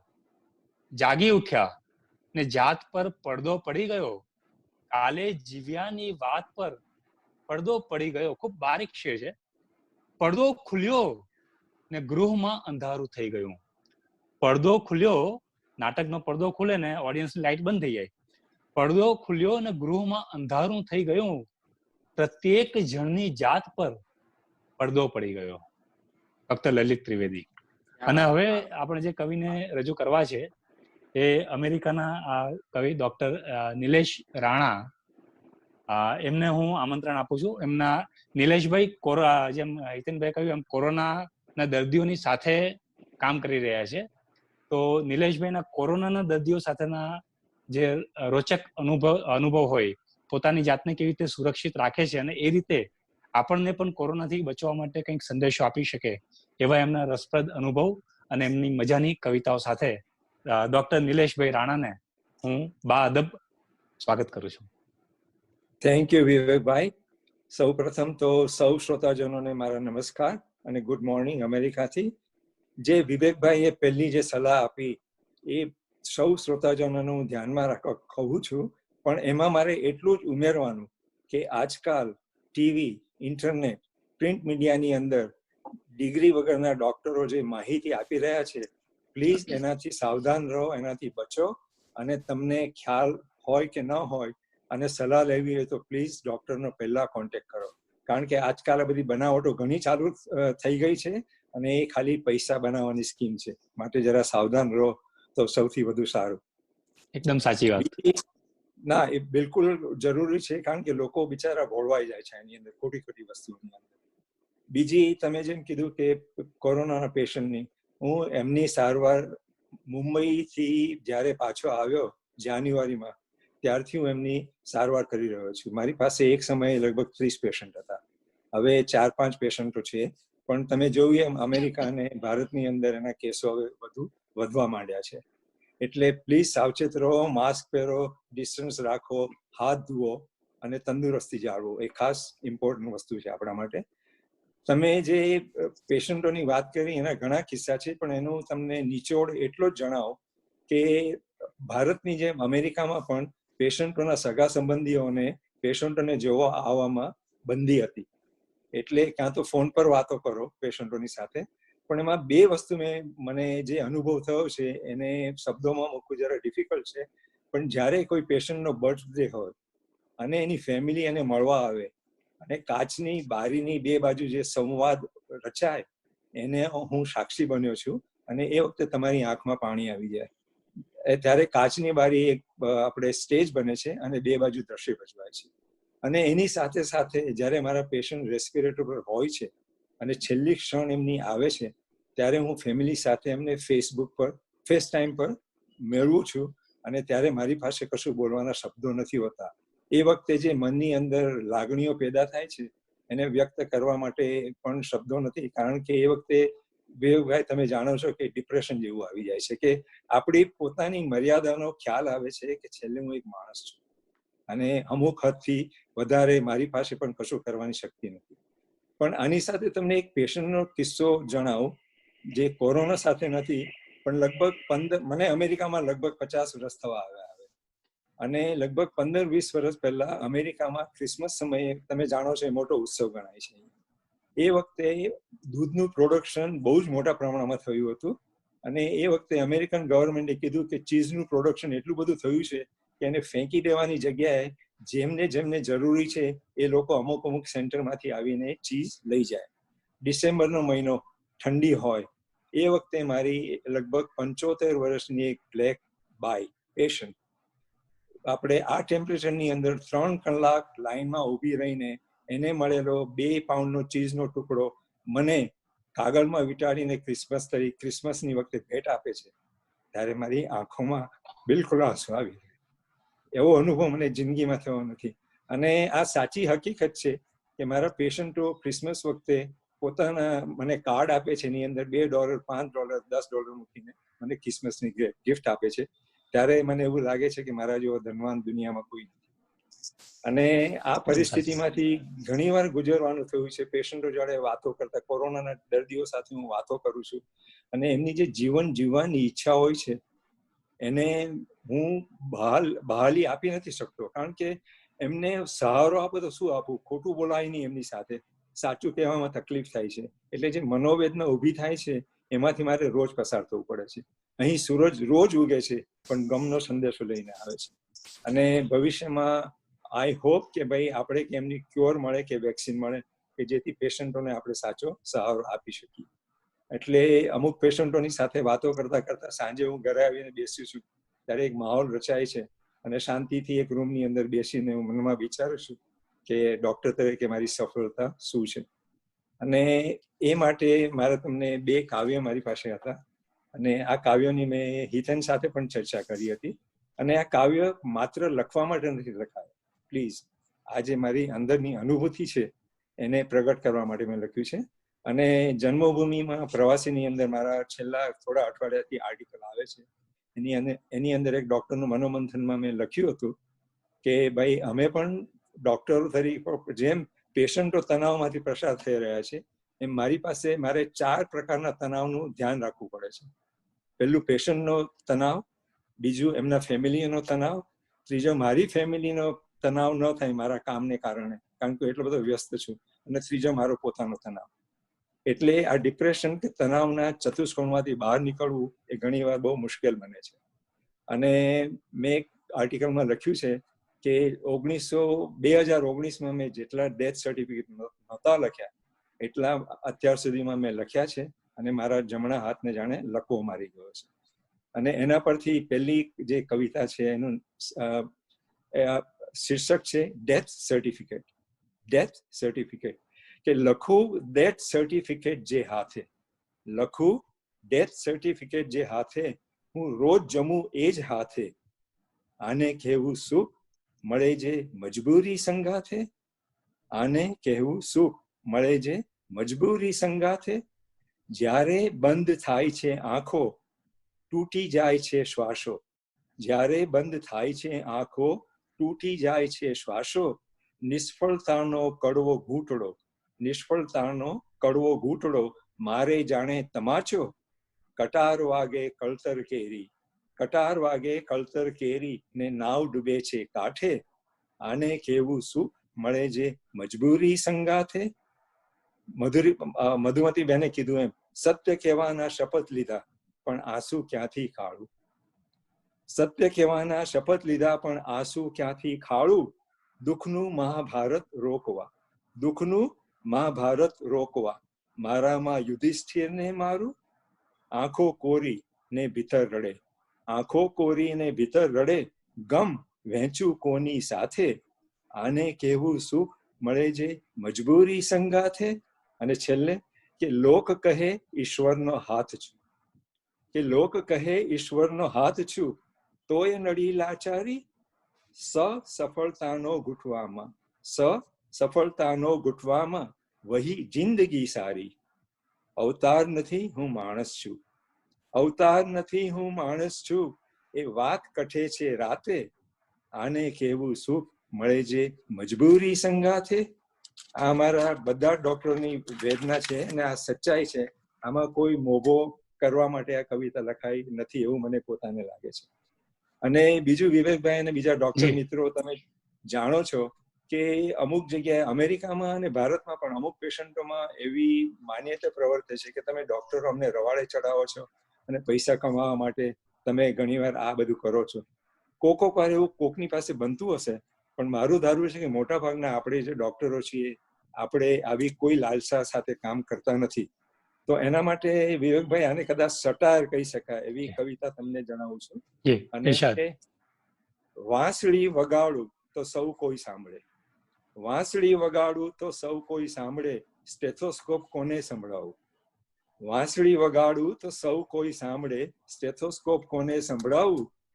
જીવન કેમ જીવવું શીખવી શકાય, જીવન કેમ જીવવું શીખવી શકાય, મોત જીરવવું કેમ શીખવાડું.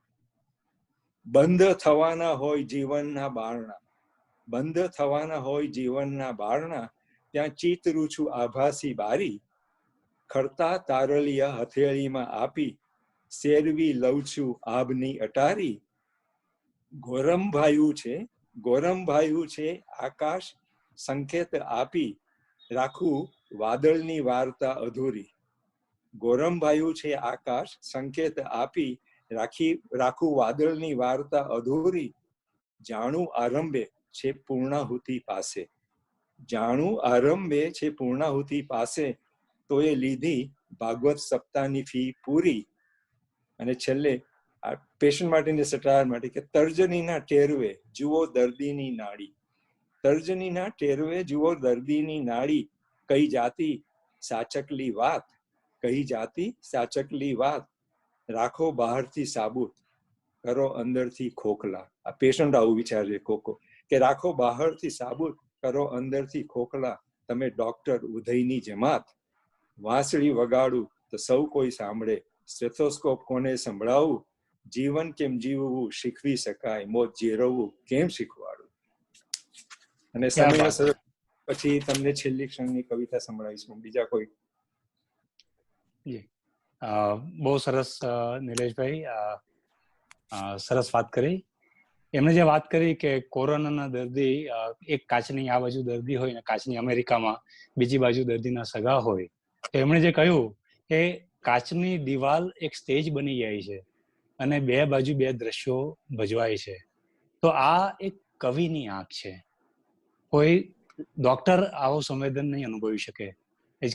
તબીબ જ્યારે કવિ પણ હોય ત્યારે દર્દીને કદાચ બેવડો ફાયદો થતો હોય છે, એવું કહી શકાય. મને મુકુલ ચોકસીના બે શેર ટાંકીશ.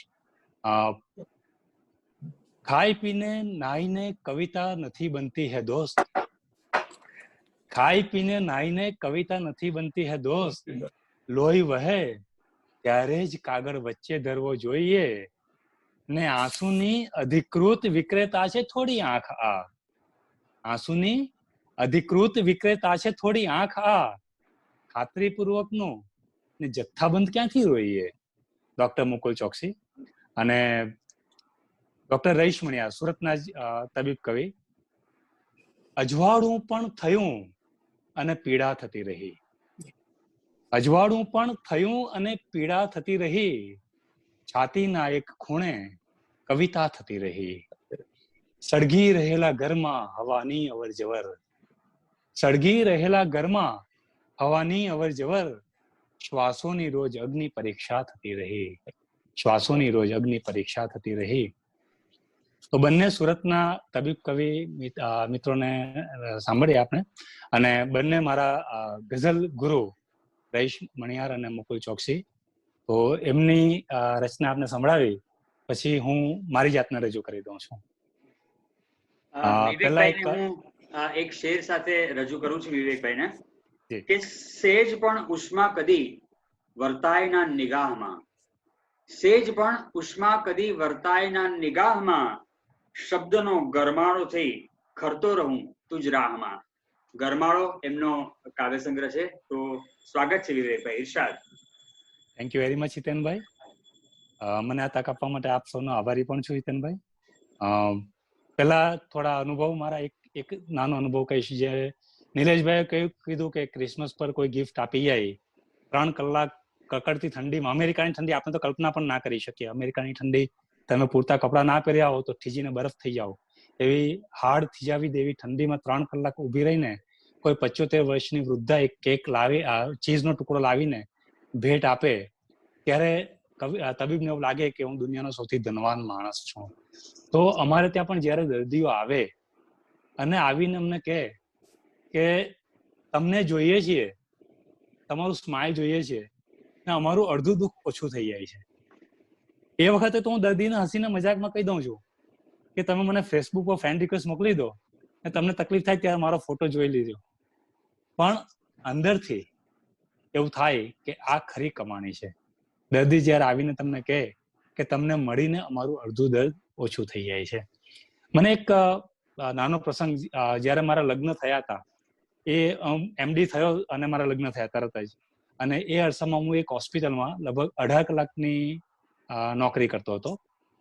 મારા મમ્મી પપ્પા અમેરિકા રહેવા ગયા હતા બેનને ત્યાં, અને એ અરસામાં મારા ઘરે ચોરી થઈ, આખી રાત ચોરી થઈ, અને એના કારણોસર મારે એ નોકરી છોડવી પડી અને તાત્કાલિક એક નાની જગ્યા ભાડે લઈને મારું ક્લિનિક ચાલુ કરવું પડ્યું.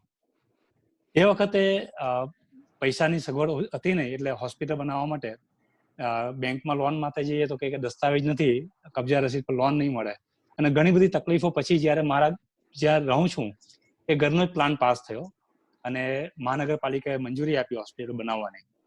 તો મારા ઘરની જગ્યા પર હોસ્પિટલ બનાવવાની ચાલુ કરી ત્યારે મારા ક્લિનિકમાં એક નાનું A4 સાઇઝનું પ્રિન્ટઆઉટ મૂક્યું હતું કે ડોક્ટર વિવેક ટેલરનું નવું સરનામું ટૂંક સમયમાં આયુષ્ય હોસ્પિટલ આ જગ્યા પર હશે. મેં કદી કોઈને કહ્યું નથી કે પૈસાની તકલીફ છે કે બેંકમાંથી લોન મળી નથી, પણ મારા ક્લિનિકમાં એક મુસલમાન પેશન્ટ અચાનક એક દિવસ આવ્યો અને બતાવ્યું, ચેકઅપ કરાવ્યું, દવા લખી અને પછી ખિસ્સામાંથી 100 રૂપિયાની એક બંડલ કાઢીને મારા ટેબલ પર મૂક્યું. મેં કીધું, ઉસ્માનભાઈ આ શું છે? તમે હોસ્પિટલ બનાવો છો ને? મેં કહ્યું, મેં ક્યાં માંગ્યા છે? અરે પણ તમે હોસ્પિટલ સારી બનાવજો અને અમને સારી સારવાર આપજો. અને આ હિતેનભાઈ એક કિસ્સો નહોતો, લગભગ 8 થી 9 દર્દી મારા કીધા વિના મને પૈસા આપી ગયા. લગભગ કુલ મળીને 1998-99 સાલમાં લગભગ 2 લાખ રૂપિયા, 2 થી 2.5 લાખ રૂપિયા જેવી રકમ મને દર્દીઓ સામે ચાલીને આપી ગયા કે તમે હોસ્પિટલ બનાવો છો, સારી હોસ્પિટલ બનાવજો અને દર્દીઓનું ધ્યાન રાખજો. અને આ પૈસા મારે ક્યારે પાછા આપવાના, આ પૈસા પર કોઈ વ્યાજ આપવાનું કે નહીં, વ્યાજનો તો પ્રશ્ન જ નહોતો, પણ આ પૈસા મારે ક્યારે પાછા ચૂકવવાના એની પણ કોઈ મદદ નથી. તો એ વખતે તમારી હોસ્પિટલ કારકિર્દીની જે શરૂઆત હતી ને મને થયું કે બીજો કોઈ પણ વ્યવસાય મેં લીધો હોત અને કદાચ કરોડોમાં આડોતતો હોત, પણ આ જે કમાણી મેં આ નાની ભાડાની કન્સલ્ટિંગ રૂમમાં બેસીને 1-1.5 વર્ષમાં કરી છે એ બીજા કોઈ પણ વ્યવસાયમાં થઈ શકે એમ નથી. આ કોઈ પણ ડોક્ટરની જિંદગીની સૌથી મોટી કમાણી હોઈ શકે છે. ક્યા બાત હે, ક્યા બાત હે, બહુત અચ્છે, બહુત અચ્છે. જી હિતેનભાઈ, એટલે હવે જે નોબલ પ્રોફેશન કહેવાય છે ને વિવેકભાઈ, એટલે ભાઈ શિક્ષણ, એક શિક્ષક પ્રત્યે આપણી જે વંદના હોય છે એટલી જ વંદના આ ડોક્ટર્સ પ્રત્યે પણ હોય છે, જે પેશન્ટના વર્તનમાં દેખાય છે, એની આંખોમાં દેખાય છે. ખરેખર ક્યાં બાત હે, વાહ વાહ. એકદમ સાચી વાત છે હિતેનભાઈ.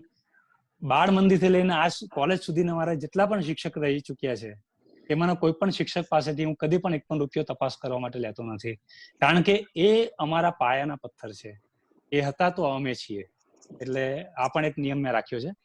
હવે 2 રચના સંભળાવીશ આપને. પેલા એક મુક્તક રજૂ કરું છું. અને શબ્દો ખરી ગયા છે, નિશબ્દતા ઉગે છે. શબ્દો ખરી ગયા છે, નિશબ્દતા ઉગે છે. તારી ને મારી વચ્ચે એક વાર્તા ઉગે છે. ને પહોંચ્યું છે મૌન આજે જ્યારે ચરમસીમા પર. પહોંચ્યું છે મૌન આજે જ્યારે ચરમસીમા પર. બેમાંથી એક થઈએ એ શક્યતા ઉગે છે. અને એક ગઝલ રજૂ કરું છું. સંબંધમાં હજી પણ એ દાબ રહી ગયા છે. સંબંધમાં હજી પણ એ દાબ રહી ગયા છે. પીછા ખરી ગયા પણ રૂઆબ રહી ગયા છે. સંબંધમાં હજી પણ એ દાબ રહી ગયા છે. પીછા ખરી ગયા પણ રૂઆબ રહી ગયા છે. ને એથી જ તો મુસાફર અટકી રહ્યો જીવનભર. એથી જ તો મુસાફર અટકી રહ્યો જીવનભર. મંઝિલ ને રસ્તા ગાયબ અસબાબ રહી ગયા છે. ખાલી સામાન રહી ગયો છે આપણી પાસે. ને શેર સાંભળજો. યાયાવરી કરીને આંસુ ઉડી ગયા પણ. યાયાવરી કરીને આંસુ ઉડી ગયા પણ આંખોના કોરા કાંઠે સુરખાબ રહી ગયા છે. આંખોના કોરા કાંઠે સુરખાબ રહી ગયા છે. ને વર્ષો પછી હું એને ભેટ્યો તો એમ લાગ્યો. વર્ષો પછી હું એને ભેટ્યો તો એમ લાગ્યું બાકી બધું જ ગાયબ આદાબ રહી ગયા છે. ફક્ત શિષ્ટાચાર રહી ગયો છે. વર્ષો પછી હું એને ભેટ્યો તો એમ લાગ્યું બાકી બધું જ ગાયબ આદાબ રહી ગયા છે. ને લૂંટો લૂંટો લૂંટી લો. લૂંટો લૂંટો લૂંટી લો. લૂંટ્યો નહીં લૂંટાશે. લૂંટો લૂંટો લૂંટી લો. લૂંટ્યો નહીં લૂંટાશે. આંખોમાં એક જણની 2 ખ્વાબ રહી ગયા છે. આંખોમાં એક જણની 2 ખ્વાબ રહી ગયા છે. સંબંધમાં હજી પણ એ દાબ રહી ગયા છે. અને એક ગીત રજૂ કરીશ. રાજુ પટેલની હમણાં વાત કરી તો રાજુ પટેલની એક ઠાગા થૈયા રચના છે. એની પહેલી 2 પંક્તિ છે. ઠાગા થૈયા ભલે કરે રામ આપણે તો અલબત્ત શરબત ઊંચું મેલ્યું. તો રાવજી પટેલની આ કવિતામાં મૌલિકતા એ વિષયની આ કવિતા છે ઠાગા થૈયા. તો કવિતામાં મૌલિકતા વિશે આ વિષય અને એમની પંક્તિ એમના પુણ્ય સ્મરણ સાથે એક ગીત રજૂ કરું છું. ઠાગા થૈયા મૂકો રામજી અલબત્ત શરબત ઠેલો. ઠાગા ઠૈયા મૂકો રામજી, અલબત્ત શરબત ઠેલો. અવર માર્ગ છે સહેલો મેલો. બીજો માર્ગ લઈએ તો સહેલો છે, એને મેલી દો. અવર માર્ગ છે સહેલો મેલો, ખુદની કેડી લે લો. Road not taken. એની એ ગઝલો ને ગીતો, એના એ સોનેટો. એની એ ગઝલો ને ગીતો, એના એ સોનેટો. એક પછી એક કેટલી પંગત, થાળ સદાનો એઠો. નિજના મીઠા મરચા વીણ, શું થાળ બને અલબેલો? અવર માર્ગ છે સહેલો મેલો, ખુદની કેડી લે લો.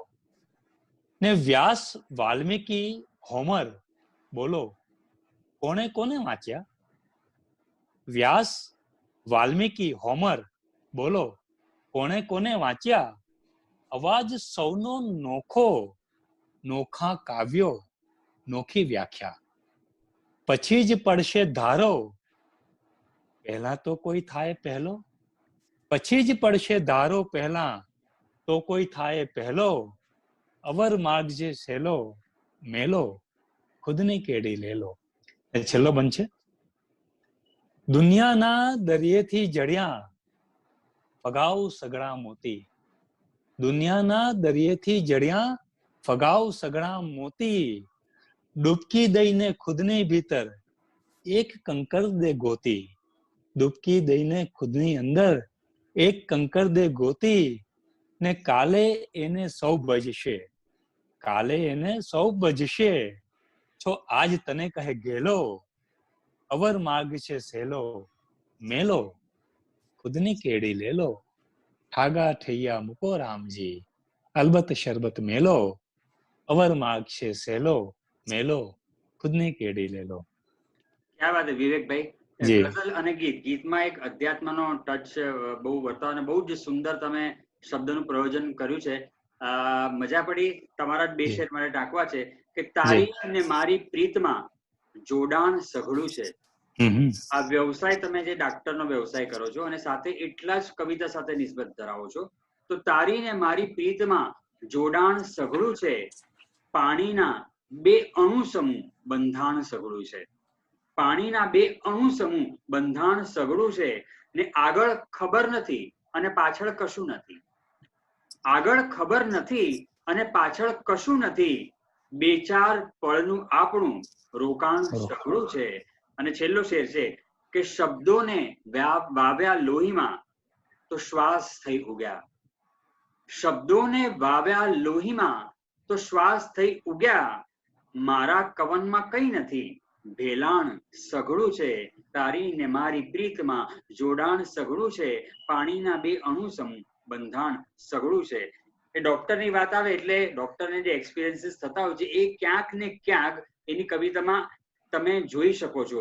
મને ઘણીવાર વિવેકભાઈ એવું લાગે તમે ટાંક્યા મુકુલ ચોકસીના શેર, મને તો ઘણીવાર એના શેરમાં પેશન્ટ જ દેખાય. આ પેશન્ટનો શેર હશે, આ પેશન્ટ. સાચી વાત છે. વિવેકભાઈ એકદમ સાચી વાત છે આપને. દોર આપણે આગળ વધારીએ. હિતેનભાઈ ખૂબ thank you. Doctor Dinaben Shah ની એક ગઝલના બે શેર રજૂ કરું છું. વડોદરાના ડોક્ટર દીનાબેન શાહ. ફૂલ કેવા પર ગજુ થઈ જાય છે, ફૂલ કેવા પર ગજુ થઈ જાય છે, મહેકની સાથે રજૂ થઈ જાય છે. ને તું જ મારી બંદગી ને તું ખુદા, જોઉં છું જ્યારે વજુ થઈ જાય છે, જોઉં છું જ્યારે વજુ થઈ જાય છે. ને હવે જે કવયિત્રીને આપણે રજૂ કરવાના છે, એમને રજૂ કરતા પહેલા એમના બેટર હાફ ડોક્ટર અશરફ ડબાવાલાના બે શેર જો નહીં કહું તો મહેફિલ અધૂરી રહી છે.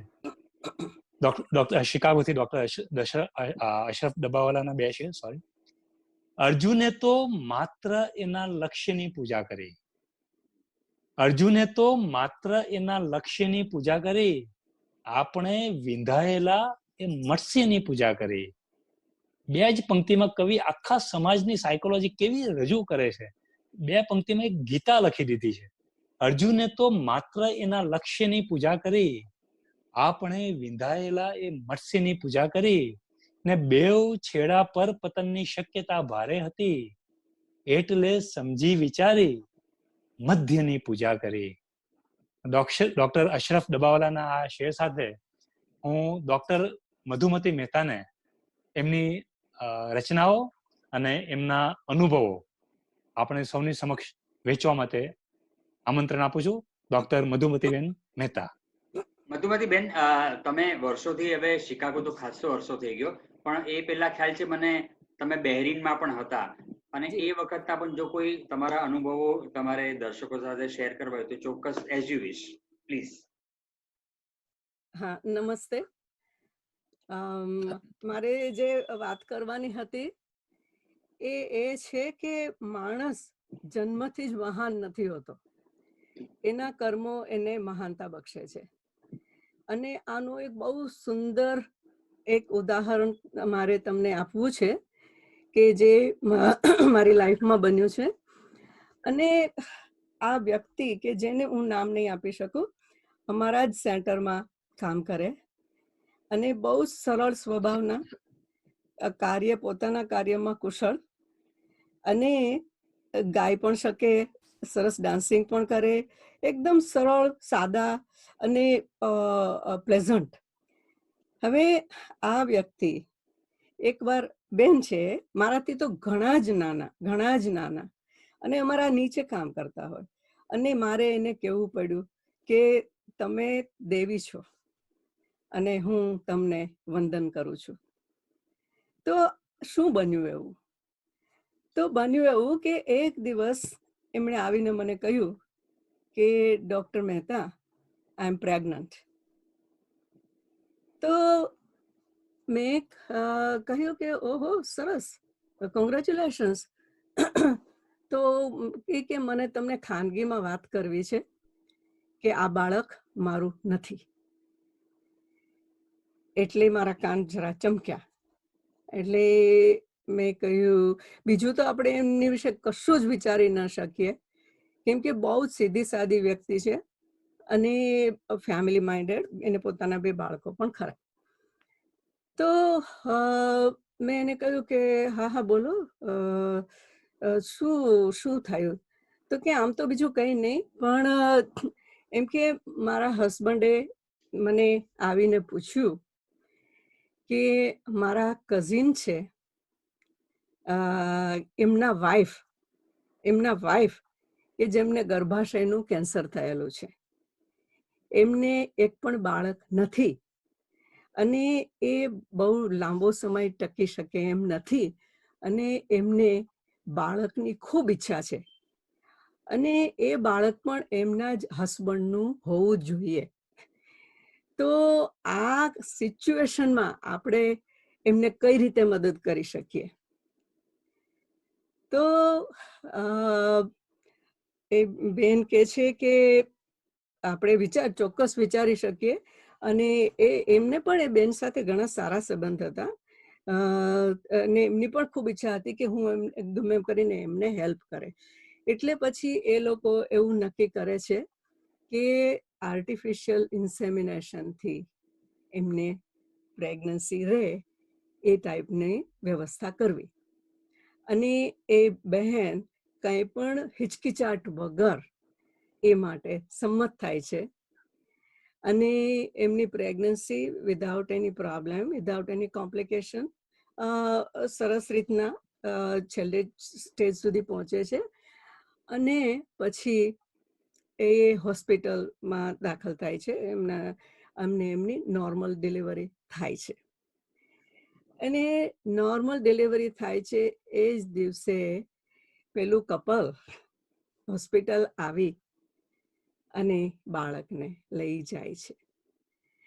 અને એ મને ત્યારને એમણે જે વાત કરી એ પછીથી પ્રેગ્નન્ટ, એટલે ઘરે આવી ગયા પછી પાછા મને મળ્યા અને કે ડોક્ટર મહેતા, મને તો એ વાતનો આનંદ છે કે એના ખોળામાં મેં બાળક મૂક્યું, અને એના જે ફેસ ઉપર જે મને ખુશી અને જે સંતોષ દેખાણો ને, એ કદાચ મેં મારા ખોળામાં એ બાળકને રાખીને એને ઉછેર્યું હોત પછીથી, એટલો સંતોષ મને પોતાને ના થયો હોત.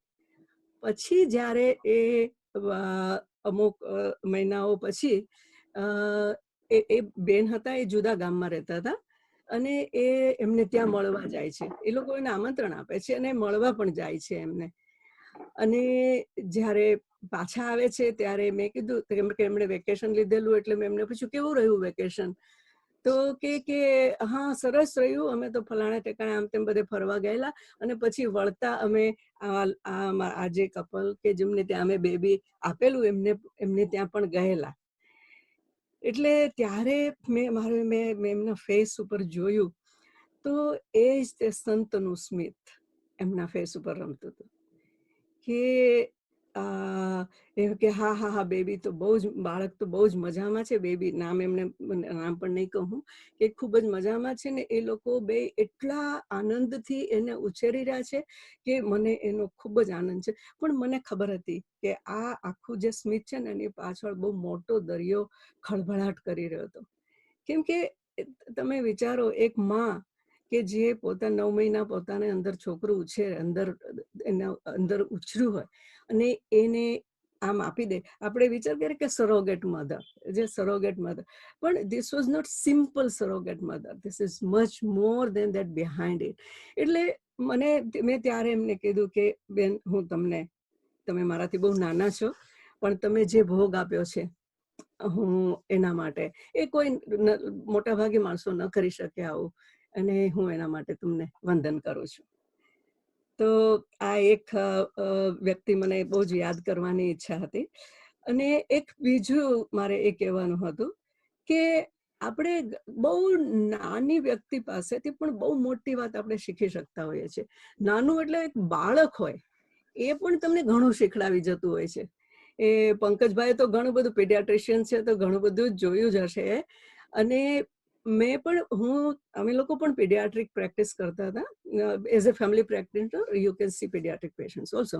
પણ આ પેશન્ટની એમ વાત નથી, આ એમ કે મારી પોતાની દીકરી કે જે ખાલી 2.5 વર્ષની હતી અને એમને અમે મોન્ટેસરી પ્રી સ્કૂલમાં મૂકેલી હતી અને 3 વર્ષની લગભગ થઈ હશે ત્યારે હું એને એની બુકમાં પિક્ચર્સ બધા દેખાડતી હતી એનિમલ્સના, અને એને પૂછતી હતી કે હા આનું નામ શું, આનું નામ શું, આનું નામ શું, what is this, what is, અને પછી પિક્ચર જોઈને કે હા this is this, this is this. તો મેં એને પીગનું પિક્ચર બતાવ્યું. તો એને કહ્યું કે હા ધીસ ઇઝ પીગ. તો મારાથી કહેવાઈ ગયું કે I don't like pigs. See this. I don't like pigs. તો મને કે why mom, why you don't like pigs? તો મેં કીધું they are so ugly and they are dirty. તો મને કહે છે કે you know mom, that's the way God made them. They are ugly, it is not their fault, it's God, that's the way God made them. And you know why they sit in the mud? You know mom, because they feel very hot, and that's why when they sit in the mud they feel cool, so that's why they sit in the mud. તો મને એમ થયું કે મારી દીકરી મારી ગુરુ થઈ ગઈ આજે. તો આ બે વાતો મારે શેર કરવી હતી કે સાવ નાના બાળક પાસેથી પણ, એટલે મેં તો મારી જાતને હંમેશા એક વિદ્યાર્થી તરીકે જ માની છે જિંદગીમાં, કે જ્યાંથી પણ મને શીખવા મળ્યું છે ત્યાંથી હું શીખી છું. ભલે એ સ્વીપર હોય હોસ્પિટલનો, કે ભલે એ મારી નાની દીકરી હોય, કે કોઈ નાનું બાળક હોય. અમે લોકો બહેરીનમાં હતા, હું તમને એનું એક સરસ બીજું ઉદાહરણ આપું કે ત્યાંની પ્રથાઓ કેવી હતી. કે આપણે હવે ઇન્ડિયામાં હોઈએ તો જોયું હોય કે આમ કે ડોક્ટર તરીકે કે કોઈ મોટો ઓફિસર, મોટી ઓફિસ કોઈની હોય ને ઘણા બધા એમ્પ્લોઈઝ હોય ને એ એમ કે જ્યારે ઓફિસમાં જાય ત્યારે આખો સ્ટાફ એમ કે ઊભો થઈને good morning sir, good morning sir, એ બધું જે કરતા હોય ને પેલા આમ કે હા ગુડ મોર્નિંગ કરીને પોતાની કેબિનમાં બેસે. તો બહેરીનમાં ઇટ વોઝ વેરી ડિફરન્ટ. કે બહેરીનમાં નાનામાં નાના માણસો, ઘણી વાર એમ કે બધા સ્વીપર્સ, ડ્રાઈવર્સ, એ બધા પોતાનું કામ પૂરું કરીને આમ બેઠા હોય અને હોસ્પિટલનો મોટામાં મોટો ડોક્ટર કે ડિપાર્ટમેન્ટનો મોટામાં મોટો ડોક્ટર ત્યાંથી પસાર થાય તો પેલા જે બધા બેઠા છે, જે સ્વીપર્સ છે, કામ કરે છે હોસ્પિટલમાં, એ લોકો સામેથી કોઈ દિવસ વિશ નહીં કરે. જે વ્યક્તિ એ ત્યાંથી એન્ટર પછીથી થાય છે એ વ્યક્તિએ પેલા વિશ કરવાનું.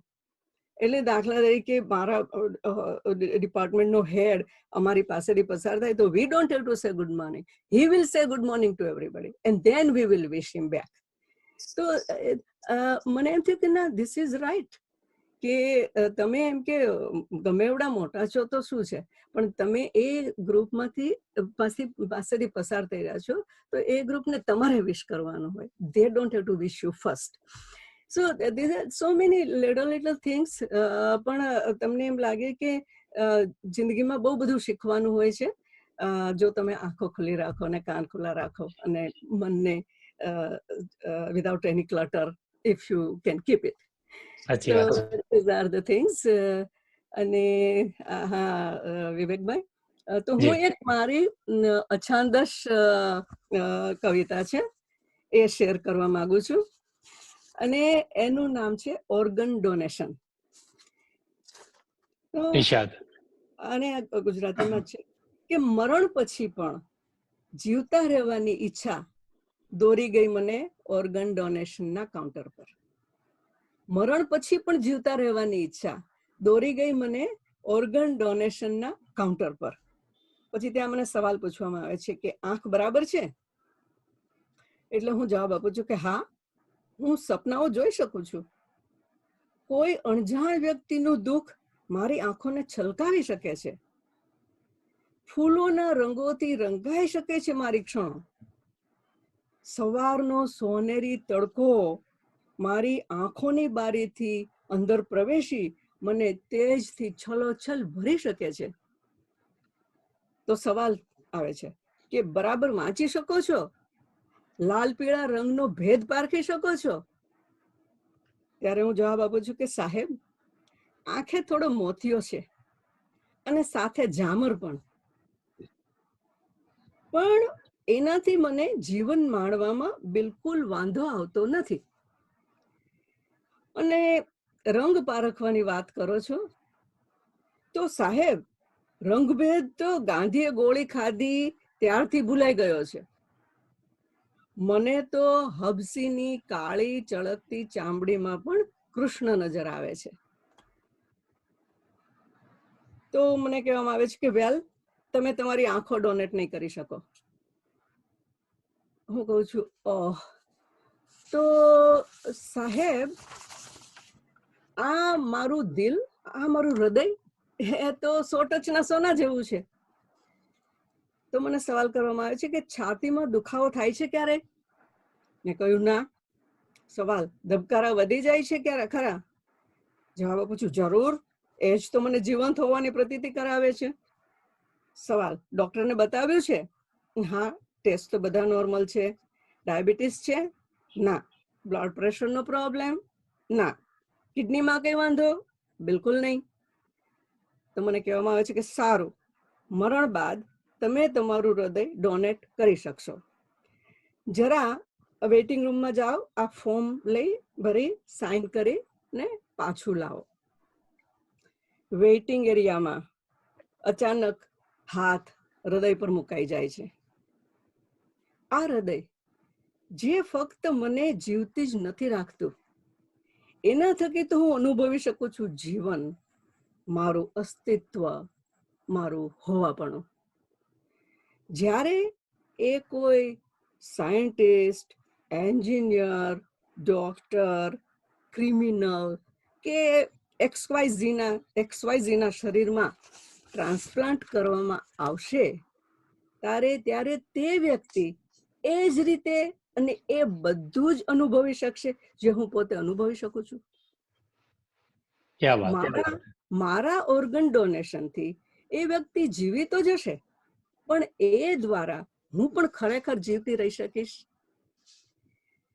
અને હું ફોર્મ ત્યાં જ છોડી ચૂપચાપ બહાર નીકળી જવાનું વિચારું ત્યાં મને એક અજાણ્યા ચહેરાની આંખમાં જીજીવિષા ભરેલી કાકલુદી નજર આવે છે.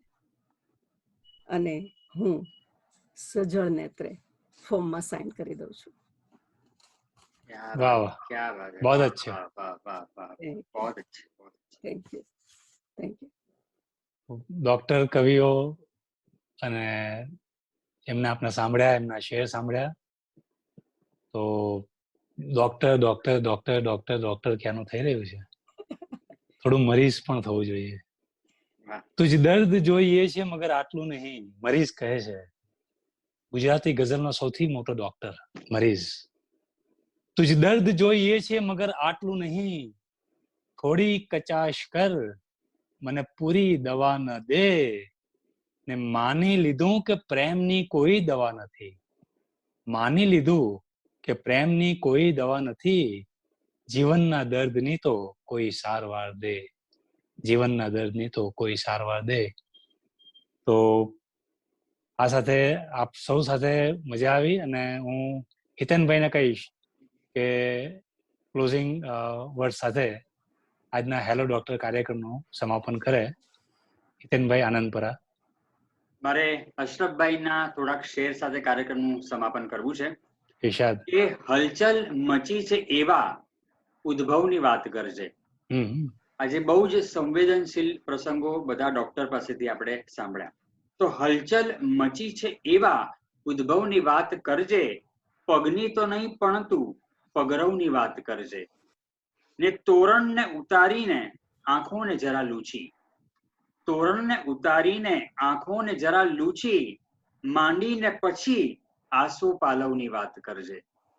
ને કોઈ જો તમને પૂછે ઈશ્વર કે સ્વયં વિશે, આ ખરેખર પેશન્ટ અને ડોક્ટરના જે રિલેશન છે એનો આમાં આપણને એક આછો જવાબ મળે છે કે કોઈ જો તમને પૂછે ઈશ્વર કે સ્વયં વિશે, શંકાઓ તજી દઈને સંભવની વાત કરજે, શંકાઓ તજી દઈને સંભવની વાત કરજે, ને ખોવાઈ જતી લાગે ટોળામાં વાંસળી તો, ખોવાઈ જતી લાગે ટોળામાં વાંસળી તો, મન પાસે જરા થોભી માધવની વાત કરજે, મન પાસે જરા થોભી માધવની વાત કરજે. આપણે પણ મિત્રો આ ડોક્ટર્સ પાસે થોડો સમય થોભ્યા, અને આ થોડા સમયમાં એમના જે અંગત જીવનના કિસ્સાઓ છે, પેશન્ટ સાથેના કિસ્સાઓ, અંતરંગત કિસ્સાઓ, જે ક્યાંય કદાચ લખાયા નથી કે બોલાયા નથી, એવા કિસ્સાઓથી આપણે રૂબરૂ થયા.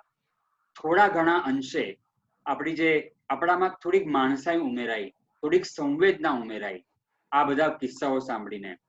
અને ડોક્ટર જે વ્હાઇટ જે એપ્રન લોકો પહેરતા હોય છે ને સ્ટેથોસ્કોપ લગાડીને આપણને તપાસતા હોય છે, એમની ભીતર પણ કેટલું ધબકતું હોય છે, એનો ખાલી એક આછો અણસાર આપણને મળ્યો.